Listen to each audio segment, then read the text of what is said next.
Hi everybody, my name is Ernestine. I'm back on my first video. I talk about the danger of using images in worship. I read passages that condemn the use of graven images in worship. So because it's obscure God, it's belittle God, is uh, not recommended. Papa God said, no, no, no, put it aside. Today we are going to talk about his attributes. And the first one is holiness. Our God is holy. In Revelation 4, verse 8, he said, holy, holy, holy is the Lord Almighty. The holiness of God indicates his infinite perfection. He is unlike any other being. You don't make a holy God to look like an imperfect man. So I'm going from time to time going back to the graven images. Okay, yeah. God is a holy, and as holy, a sinful human cannot approach Him in an unworthy manner. God is holy, and a sinful human being cannot approach it in an unworthy manner. So I'm going to read First Chronicles 13, verse 9 to 10. Let's read. But when they came to the threshing floor of Hedon, Uzzah reached out his hand to hold the ark because the oxen stumbled. The anger of Adonai burned against Uzzah, and he struck him down because he reached out his hand and touched the ark. He died there before the Lord.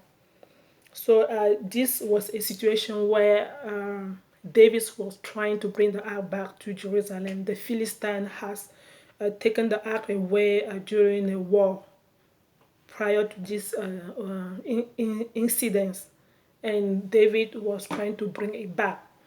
But instead of doing it the way God recommended, God has given instruction to Moses to have the Levite. God chose the Levite and consecrated them to be the people that will be handling the ark. But and God instructed Moses to have the Levite put the ark on sticks, two sticks. One person or two person was in the front to carry it, and two person on the back carry it on their shoulder. That's the way God instructed. But instead of doing it like that, David put the ark of the covenant on a cart and have the oxen pull it. So when they arrived at the threshing floor of Hedon, the ox stumbled and the ark was about to fall. Uzzah suddenly reached out and touched it to steady the ark. He tried to steady the ark, but God struck him.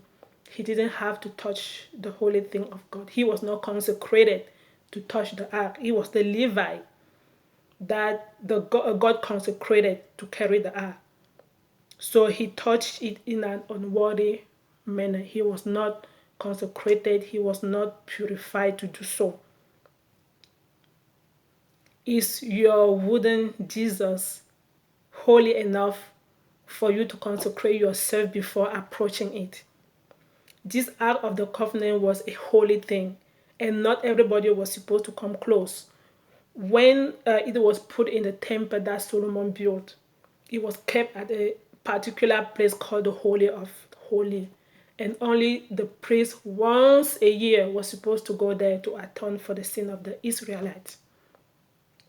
And before they go there, they were supposed to clean up themselves, to purify themselves, consecrate themselves. God has given instruction on how they will purify themselves. So they have to follow those rituals before they go to his presence. When is the last time you purify yourself before approaching your wooden Jesus? Is that wooden Jesus holy? No, it's not. It's just a sinful thing. God called it sin. That wooden Jesus is not holy. And I'm challenging you, if God has, let's assume just a little bit, that God allow us to worship him through images. I'm telling you from what I see, what happened with the ark.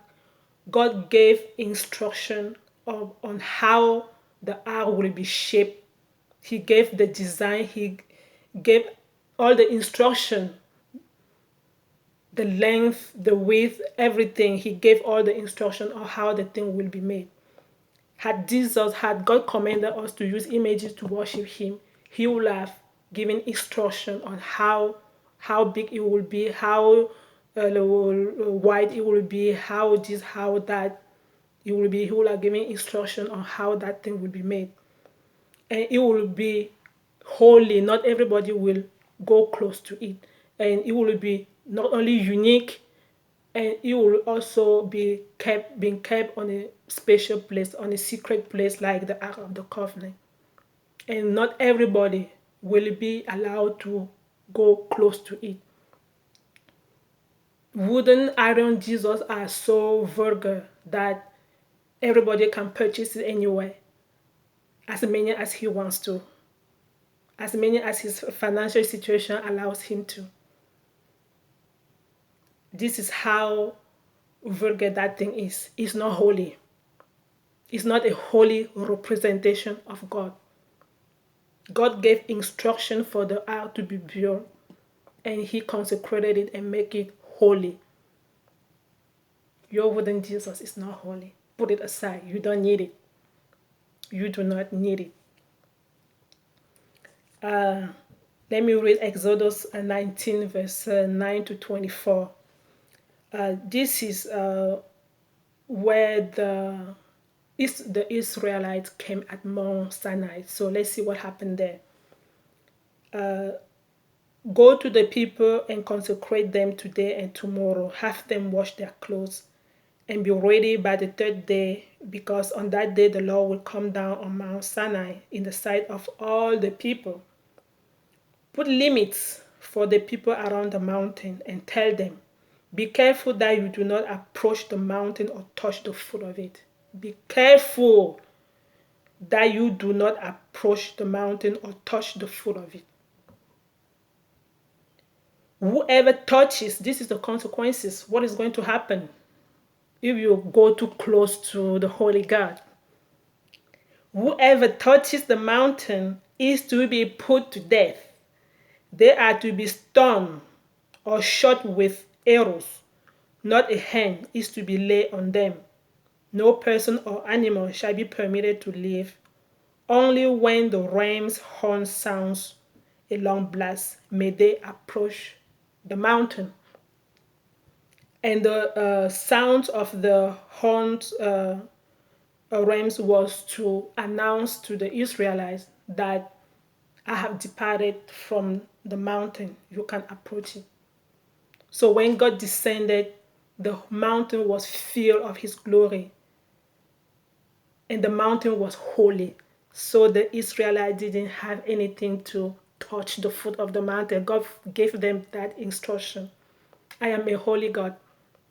You don't approach me anyhow in an unworthy manner. And before they even come to listen to what God had to say, they consecrated themselves. God gave that instruction. Have the people consecrate themselves today and tomorrow. And Moses even went along and said, do not have any sexual relation. Keep yourself holy, because your God is going to speak to you. Keep yourself holy. Is your wooden Jesus holy? Do you still believe that that wooden Jesus is holy? After hearing these passages, I think you should think twice before you look at that thing as a holy representation of God. You do not need it. You do not need it. God gave instruction, draw a line for the people around the mountain and tell them, be careful that you do not approach the mountain or touch the foot of it, or you will die. You do not come too close to God anyway. And the Bible even doesn't tell us whether it was God the Father, God the Son, or the Holy Spirit that descended that day. It could have been Jesus. It could have been Jesus that descended that day to speak to the Israelites. And the person that was to come too close was to be stoned to death. Do you think your wooden Jesus is holy? No. Nope, nope, nope. So our God is humongous. His glory is so humongous that David commanded the heads of gate to be lifted up, that the King of glory may come in. He saw the glory of God as humongous. So the heads of gate as it was too little, too narrow, too short for our great God to walk through. And for that, David had to order the heads of gate to be lifted up so that the King of glory may come in. So that was how magnificent our God is. Our God is not the little wooden thing that you fit in your pocket, you fit in your suitcase, you hang on the wall, decorate your house with. That is insulting your God. That is an insult to the one you call God. You elevate yourself above the God. Look how little that wooden Jesus is compared to yourself. Look how little it is compared to yourself.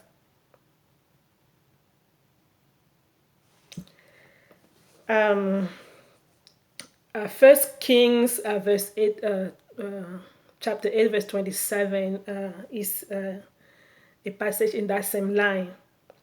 But will God indeed dwell upon the earth? Even heaven, the highest heaven, cannot contain you, much less this temple I have built. These are the words of Solomon. After Solomon completed the temple, he dedicated it, and these are portion of the word of dedication that he gave that day. So he also saw the glory of God as humongous, that he is declaring here that the highest heaven cannot contain you, much less this temple that I have built. This temple was so magnificent, so big, so huge, so beautiful, adorned with gold. Look at your house. Do you think that your house match up to this temple? How many wooden Jesus can fit in your tiny little house? Stop believing your God. Acts 7 verse 49 says, Heaven is my throne and the earth is my footstool. What kind of house will you build for me, says the Lord? Or where will my place of repose be? What kind of house will you build for me? What kind of house will you build for me? How can you let your God share your own house with you? That's how you see your God is so small. That's how you see your God so small, so little to even share your house. Acts 17 verse 24 says, The God who makes the world and everything in it is the Lord of heaven and earth and does not live in temple made by human hands. Our God does not live in temple made by human hands. Our God does not live in temple made by human hands. Nope. Nope, nope, nope. Nope, nope, nope. Our God is self-existing. Our God is self-existing. That means without origin. God created things. Created things have a beginning and an end, but not our Creator. When God called His name holy, He is claiming His self-existence. He doesn't need a craftsman to shape Him. That's what God is saying here. I don't need you to shape me. You are only a human being. I don't need your help. That's why Uzzah was struck dead. He wanted to help the ark of God to steady up. He didn't have to. He was not called. That was not his assignment. God did not need to be made, for He was always there. Who are you, craftsmen, to carve, to fashion the one who has always been and will never cease to be? Who are you? Drop your wooden Jesus in the fire and see how it's going to vanish. It's going to disappear. Abandon it in the farm or bury it down and it's going to decay. Jesus in the tomb does not decay. Jesus is not flesh and blood. Jesus is not flesh and blood. Our God cannot see decay. It is reserved to created things like your wooden Jesus. Only the wooden Jesus can decay. You neglect it and it's going to decay. Why do you belittle your God that much? God is calling you to stop, and to stop. God is calling you to stop. Worship Him in spirit, not through images. He's saying no. He's saying no. This book is going to help you understand what I'm talking about. I laid it out in here. Idol worship in Christianity, the corruption of faith by pagan practices. Pagan practices is still in the church. Babylonian practices, culture that has happened many, many, many years ago. At this time, is present in the church. Get a copy of this book. It's going to help you. Thank you for watching. God bless you.